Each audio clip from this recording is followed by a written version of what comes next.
Titolo: Niente vino, solo aceto. Ormai tutto lo sapevo. Quando ci si ammala di cervicale si perde l'equilibrio e se uno si muove rischia di cadere e di farsi male.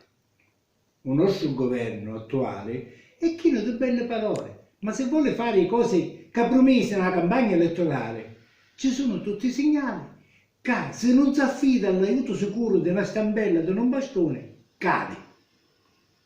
I pochi ministri assegnati che possono fare di stampelle di bastone al governo del nostro Stato sono chiaramente frastornati e sono poco ascoltati. L'unione giallo-verde è come due tipi di racina ammiscata. Una è matura e una è troppo verde. Un musto di sta unione, invece di diventare vino, sta diventando aceto.